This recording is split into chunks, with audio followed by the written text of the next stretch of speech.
નમસ્કાર મિત્રો, હું રાવલ જલપા. લેડીઝને જે પ્રોબ્લેમ હોય છે એ કોઈને કહી નથી શકતી, તો એના સોલ્યુશન માટે આપણે ડોક્ટર ધારાબેનને ત્યાં આવ્યા છીએ. નમસ્કાર મેડમ. નમસ્કાર. હવે થોડો તમે દર્શક મિત્રને તમારો ઇન્ટ્રો જણાવશો? મારું નામ ડોક્ટર ધારા રૈયાણી છે. હું એઝ અ કન્સલ્ટન્ટ ગાયનેકોલોજીસ્ટ તરીકે ગજાનન મેટર્નિટી અને સર્જિકલ હોસ્પિટલમાં સેવા આપું છું. ખૂબ સરસ. હવે મેડમ, કહેવાય છે કે જો મોસ્ટલી આ જે ભાગદોડ ભરી લાઈફમાં જે મહિલાઓ છે એ એટલા સ્ટ્રેસફુલ લાઈફ જીવી રહી છે કે એને મોસ્ટલી વીકનેસ હોય છે. અને જોવા જઈએ તો કોઈ પણ તમે એમ કહો ને 100 લેડીઝમાંથી 95 લેડીઝને વ્હાઇટ ડિસ્ચાર્જની પ્રોબ્લેમ હોય છે. તો એ લેડીઝને શું એવું કરવું જોઈએ અને શું ન કરવું જોઈએ એ થોડું જણાવશો? આજની જે ભાગદોડ ભરી જિંદગીમાં જો સ્ટ્રેસનું એક મેઇન કારણ છે કે કોઈ બી લેડીઝની લાઈફસ્ટાઈલ, કોઈની લાઈફસ્ટાઈલ અત્યારે હેલ્ધી નથી હોતી. બહારનું ફૂડ એટલું હોય છે, પ્રોપર ઊંઘ નથી કરતા, અથવા તો પ્રોપર હાઇડ્રેશન મતલબ પાણી પીવાનું એનો પાણીનો ઇન્ટેક ઓછો હોય છે. મોબાઈલનો જે સોશિયલ મીડિયાનો યુઝ વધારે પડતો હોય છે. આ બધી કન્ડિશન જે એના લીધે સ્ટ્રેસ વધી જતો હોય છે.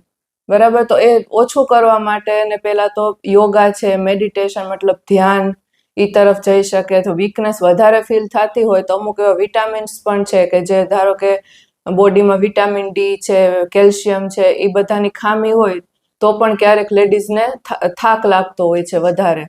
કે ઘણી લેડીઝ એમ કે ભાઈ કામ કરતા કરતા થાકી જવાય છે, શ્વાસ ચડે છે, હાથ પગમાં ખાલી ચડે છે. તો અમુક વિટામિનની ડેફિશિયન્સીથી બી આવું થતું હોય છે. તો તમારા કોઈ ડોક્ટરને કન્સલ્ટ કરીને એ રીતે પ્રોપર વિટામિન સપ્લિમેન્ટેશન તમે ચાલુ કરી શકો છો. વ્હાઇટ ડિસ્ચાર્જનું રીઝન શું હોય છે? અત્યારે 10 લેડીઝમાંથી 6 થી 7 લેડીઝને વ્હાઇટ ડિસ્ચાર્જની સમસ્યા હોય છે.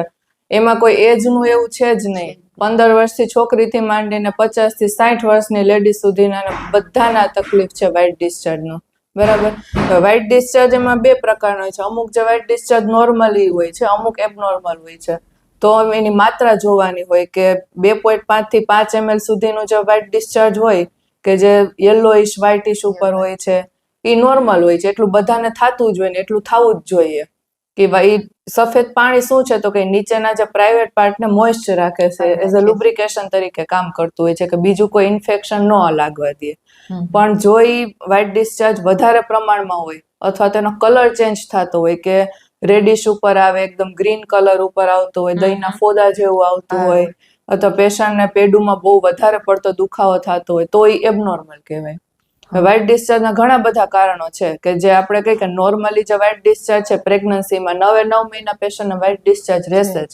બધા પેશન્ટ આવીને એમ કે મને ભાઈ સફેદ પાણી પડે છે પ્રેગ્નન્સી, તેમાં કાંઈ નહીં કરવાની, નોર્મલ છે. બરાબર. પીરિયડ્સ આવવાની તૈયારી હોય એની પહેલા પણ વ્હાઇટ ડિસ્ચાર્જ થતો હોય છે. અથવા તો કોઈ લેડીઝને મેનોપોઝ આવી ગયો હોય, બરાબર, કે પીરિયડ્સ જતા રહ્યા હોય એના પછી પણ એને વ્હાઇટ ડિસ્ચાર્જની સમસ્યા ક્યારેક થઈ શકે છે. અમુક એવી કન્ડિશન છે કે નીચે વજાઇનલ કા નીચેના પ્રાઇવેટ પાર્ટમાં કોઈ ઇન્ફેક્શન લાગી ગયું છે તો પણ વ્હાઇટ ડિસ્ચાર્જ એને થઈ શકે. અથવા તેવી કોઈ હોર્મોન્સની ટ્રીટમેન્ટ, દવા કોઈ લે છે, બરાબર, પેશન્ટની લાઈફસ્ટાઈલ હેલ્ધી નથી, પ્રોપર ડાયટ નથી લેતા, એનો વજન વધારે હોય છે, પ્રોપર પાણી નથી પીતા, તો એ બધી કન્ડિશનમાં પણ વ્હાઇટ ડિસ્ચાર્જ થવાની સમસ્યા વધારે હોય છે. હવે તમે તો મોસ્ટલી આટલી ડિલિવરી કરાવેલી છે, તો ઘણી પ્રસૂતિ લેડીઝ હોય છે, એને શું એવી પ્રોપર ડાયટ લેવી જોઈએ કે તેનું બાળક કુપોષણ ન આવે? અત્યારે ઇન્ડિયામાં કુપોષણનો શિકાર વાળા બાળકનો અત્યારે છે સંખ્યા વધતી જાય છે. કારણ કે જે લેડીઝમાં એટલું એજ્યુકેશન નથી હોતું. એના ઘણા બધા કારણો છે કે પહેલા તો મધર પ્રોપર મેન્ટલી તૈયાર હોવી જોઈએ કે ભાઈ હવે પ્રેગ્નન્સી પ્લાનિંગ કરવું છે. એ જેનો બહુ મોટો ક્રાઇટેરિયા છે કે અત્યારે તમે સિટીમાં તો નહીં, ગામડાના વિસ્તારમાં 15 વર્ષે મેરેજ થઈ જતા હોય, 17-18 વર્ષે પ્રેગ્નન્સી રાખેલી. એની ઉંમર શું છે? એનો એક તો ઓલરેડી એનો વજન ઓછો છે, એનામાં ઓલરેડી એને ન્યુટ્રિશન ન હોય, પ્રોપર બોડી એનું તૈયાર ન હોય પ્રેગ્નન્સી માટે. એનું બાળક પછી ઓછા વજન વાળું, કુપોષણ વાળું જ આવે છે. બરાબર. મધરને કોઈ વિટામિનની ડેફિશિયન્સી છે, કાં તો મધરને કોઈ રોગ છે, કાં તો 2 પ્રેગ્નન્સી વચ્ચે ગેપ નથી રહેતો. 1 વર્ષનું બાળક થયું હોય તો સેકન્ડ પ્રેગ્નન્સી બોડીને રિકવર થવા માટે ટાઈમ પૂરતો મળવો જોઈએ. તો આના માટે શું કરવાનું કે પ્રેગ્નન્સી પહેલા જ કાઉન્સેલિંગ સ્ટાર્ટ કરી દેવાનું કે ભાઈ તમને બધાના રિપોર્ટ્સ કરી લેવાના કે તમારામાં કોઈ વિટામિનની કોઈ ખામી કે એવું કંઈ નથી ને, એમનો વજનની પ્રોપર એને બધું કહેવાનું, પ્રોપર એજ્યુકેટ કરવાનું કે તમારે આટલા આટલા વિટામિન્સ લેવાના, પ્રોપર ડાયટ ફોલો કરવાનું, સ્ટ્રેસ નથી લેવાનું. અમુક જે લેડીઝ આલ્કોહોલિક હોય, સ્મોકિંગ કરતી હોય, એ બધું એને પેલા કહેવાનું કે સ્ટોપ કરો, પેલા તમે આટલા આટલા વિટામિન્સ જરૂરી છે બાળક માટે, એ તમારે લેવા જ પડશે. અને 2 પ્રેગ્નન્સી વચ્ચે આઈડિયલી જે ગાઈડલાઈન પ્રમાણે 3 વર્ષનો ગેપ રાખવાનો જ, કે એ 3 વર્ષ દરમિયાન મધરનું જે બોડી છે એ રિકવર થતું હોય, કે એનામાં પૂરતા ન્યુટ્રિયન્ટ પાછા બધા સ્ટોરેજ થઈ જતા હોય, પછી બાળકને વાંધો ન આવે. હવે આપણે જ્યારે જોઈ ત્યારે અત્યારે મોસ્ટલી જે લેડીઝમાં હોય છે એ ગર્ભાશયનું ઇન્ફેક્શન અને કેન્સર જેવું વધારે પ્રચલિત છે. તો એના માટે શું કરવું જોઈએ કે ઇન્ફેક્શન થાય નહીં, અથવા તો થયું છે તો કયા સ્ટેપ લેવા જોઈએ? મોસ્ટલી જે ઇન્ફેક્શન છે ને તે ગર્ભાશયના મુખમાં થતું હોય છે, બરાબર? તો એના ઘણા બધા કારણો છે. ગર્ભાશયનું જે મુખનું જે ઇન્ફેક્શન છે એ મોસ્ટલી સેક્સ્યુઅલી ટ્રાન્સમિટેડ હોય, મતલબ પાર્ટનર્સમાંથી એકબીજામાં ટ્રાન્સફર થતું હોય છે. એમાં ઘણા બધા એના વાયરસ હોય છે, કે જે હર્પીસ છે, ટ્રાઇકોમોનાસ, ક્લેમાઇડિયા છે, HPV, આ બધા વાયરસ છે કે આ બધાથી એને ગર્ભાશયના મુખનું ચેપ લાગી શકે છે. અથવા તો જે અત્યારે બહુ આ જે પીરિયડ્સ વખતે બધી લેડીઝ છે જે ટેમ્પૂન યુઝ કરે છે, અત્યારે બહુ વધી ગયું છે આ બધું. અમુક જે છે પેસરીઝ યુઝ કરતા હોય કે ટેમ્પૂન યુઝ કરતા, પ્રોપર યુઝ કેમ કરવો એને આઈડિયા ન હોય, હાઇજીન મેન્ટેન ન રહેતો, એટલે શું થાય, ગર્ભાશયના મુખમાં ચેપ લાગવા માંડે. હવે એનાથી શું થાય છે કે ગર્ભાશયના મુખમાં ચેપ લાગે એટલે એકદમ ખરાબ વાસ વાળું અને એકદમ ગ્રીનિશ કાં તો રેડિશ કરવા માંડે, પેડુમાં એકદમ સતત દુખાવો થવા માંડે, યુરિનમાં પ્રોબ્લેમ થવા માંડે, ને યુરિન ઇન્ફેક્શન થઈ શકે. આ બરાબર આવું ન થાય એટલા માટે શું એને અવેરનેસ લઈ આવવાની કે જે સેક્સ્યુઅલ પ્રેક્ટિસ છે, સેફ સેક્સ્યુઅલ પ્રેક્ટિસ, મતલબ બેરિયર કોન્ટ્રાસેપ્શન, કોન્ડોમનો યુઝ કરવાનો, કે જે પાર્ટનર્સને કોઈ બી કઈ ઇન્ફેક્શન હોય તો એ એકબીજામાં ટ્રાન્સફર ન થાય એના માટે. અથવા તો જે ટેમ્પૂન જે યુઝ કરે છે ને, તો પ્રોપર એને એજ્યુકેટ કરવાનું કે આવી રીતે ટેમ્પૂન યુઝ કરવાનું, આટલા ટાઈમે ચેન્જ કરવાનું, બરાબર? અને એવું કોઈ ખોરાક એવો લેવાથી કઈ ફાયદો થઈ શકે? અમુક જે છે કે શું કે અમુક પ્રોબાયોટિક્સ એવા ઘરગથ્થુ ઉપચાર છે કે જે આપણી બોડીમાં સારા બેક્ટેરિયા વધારે છે. ધારો કે દહીં છે, છાશ, એવું તમે લ્યો તો તમારી બોડીમાં સારા બેક્ટેરિયા વધારે ગ્રો થાય, એટલે જે પ્રાઇવેટ પાર્ટમાં ઇન્ફેક્શન છે એ ઓછું લાગે. એનાથી સફેદ પાણીની સમસ્યા પણ ઓછી થઈ જાય છે. બીજું એક છે કે આખા જે ધાણા હોય ને એને રાતે પાણીમાં પલાળી દેવાના, સવારે એ પાણી પીવાનું. એના લીધે બી સફેદ પાણીના જે નીચેના ભાગે જે ઇન્ફેક્શન છે એના ચાન્સીસ ઓછા રહે. પછી જે અંડરગાર્મેન્ટ્સ જે પહેરતા હોય કોટનના યુઝ કરવાના, અને આફ્ટર એવરી બાથરૂમ જઈને આવે એટલે પ્રાઇવેટ પાર્ટ એકદમ ક્લીન રાખવાનો ને ડ્રાય રાખવાનો હંમેશા.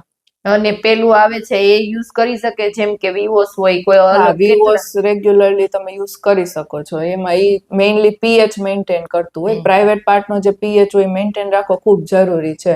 એ પીએચ જો વધી જાય એટલે એ બેક્ટેરિયા માટે એને સારી ફિલ્ડ મળી જાય કે એને ભાઈ વધારે ગ્રો થાય, એટલે ઇન્ફેક્શન થવાના ચાન્સીસ વધારે હોય. આ ઉપરાંત પ્રોપર ડાયટ અને પાણી ફૂલ પીવાનું.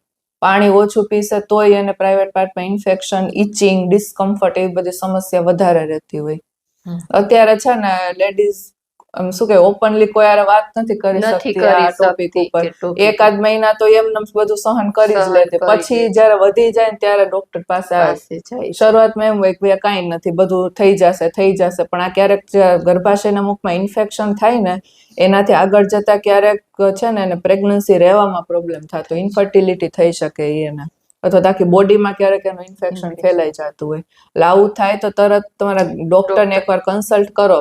નોર્મલ હોય તો વાંધો નહીં, વધારે કાંઈ હોય તો એની એન્ટીબાયોટિક્સ કે જે તે ટ્રીટમેન્ટ કરીને કંટ્રોલ કરી શકાય છે આ બધી વસ્તુ. હા, એ તો છે જ કે જો તમે સાંભળો છો મેડમ શું કે છે, નાની એવી વસ્તુ છે, તમે એને મોટું રૂપ આપી દો છો, તો કાંઈ પણ થાય તો તમે ડોક્ટરની એડવાઇસ જરૂર લ્યો. હવે મેડમ પીસીઓડી શું છે એ તમે થોડું જણાવો. પીસીઓડી મતલબ મેડિકલ ટર્મિનોલોજીમાં કહેવાય છે પોલિસિસ્ટિક ઓવેરિયન ડિઝીઝ. એ કોઈ રોગ નથી, જો એક છે ને હોર્મોનલ ઇમ્બેલેન્સ છે, બરાબર? કે જે ગર્ભાશયની બાજુમાં જે 2 અંડાશય હોય ને, અંડાશયની સાઈઝ મોટી થાય અને એની અંદર નાની નાની સિસ્ટ, મતલબ પાણીના પરપોટા જેવું છે ને એવી સિસ્ટ ફોર્મેશન થઈ જતી હોય. હવે જે હોર્મોન્સ ઇમ્બેલેન્સ થાય મતલબ હોર્મોન્સનું જે બેલેન્સ હોય ને બોડીમાં જળવાતું ન હોય એના લીધે ઘણી બધી સમસ્યાઓ થાય. તેમાં ઘણા બધા હોર્મોન્સ છે, જેમ કે પ્રોલેક્ટિન છે, લ્યુટેનાઇઝિંગ હોર્મોન, ટેસ્ટોસ્ટેરોન છે, ઇન્સ્યુલિન લેવલ, એ બધું લેવલ બોડીમાં વધી જતું હોય. હવે આ બધા જે હોર્મોન્સ છે ને એ ટૂંકમાં પીરિયડ્સ રેગ્યુલર માટે ઓલમોસ્ટ અમુક હોર્મોન જે જવાબદાર છે. બેલેન્સ વિખાઈ જશે એટલે શું થશે, પીરિયડ્સ એકદમ ઇરેગ્યુલર થઈ જાય. અને હોર્મોન્સ ના લીધે બીજી બધું શું થાય તો કે પેશન્ટનો વેઇટ ગેઇન થવા, પેશન્ટ એમ કહેશે 2 મહિનામાં તો મારો 4-5 કિલો વજન વધી ગયું, હું કઈ ખાતી નથી તોય મારો વજન વધતો જાય છે. હાથ પગ એને બધે છે ને અનવોન્ટેડ હેર બધે ગ્રો થવા માંડે, નેક છે પાછળ ટેનિંગ થવા માંડે, એમ કે મારી ગરદન આખી કાળી કાળી થઈ ગઈ છે. પેશન્ટને પીરિયડ્સ બહુ ઇરેગ્યુલર આવે, દર 2-3 મહિને આવે તો બહુ વધારે આવે, કાં તો બહુ ઓછા આવે, તો પ્રેગ્નન્સી જ નો રહે. એમ કે મેં આટલા વર્ષોથી ટ્રાય કરી છે, પ્રેગ્નન્સી રહેતી નથી, એને ઊંઘ ઓછી આવે, એવું બધું એને તકલીફ થતી હોય. બરાબર, તો આ સમસ્યા છે તો એનું સારવાર શું છે? સૌથી પહેલા તો પેશન્ટ થોડુંક ફિઝિકલી એક્ટિવ રહેવું પડે. અત્યારે જે સેડેન્ટરી લાઈફસ્ટાઈલ છે કે ભાઈ કોઈ અત્યારે છે તમે કે અડધી કલાક ચાલવા જાવ, એમ કે નથી જવું. થોડુંક એને ફિઝિકલ એક્ટિવ રહેવાનું, કસરત કરવાની, યોગા, ધ્યાન એ બધું કરવાનું, થોડુંક વેઇટ ઓછો કરવાની ટ્રાય કરવાની, પ્રોપર ફૂડ ઇન્ટેક કે જે બધા લીલોતરી શાક છે, ફ્રૂટ બધા ખાવાના, સૂર્યપ્રકાશ ખાસ લેવાનો.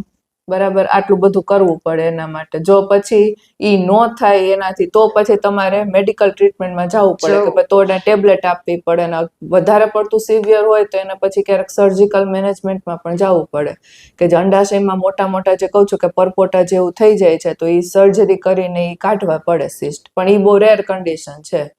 લાઈફસ્ટાઈલ મોડિફિકેશન કરે એટલે 100% ફાયદો થાય જ.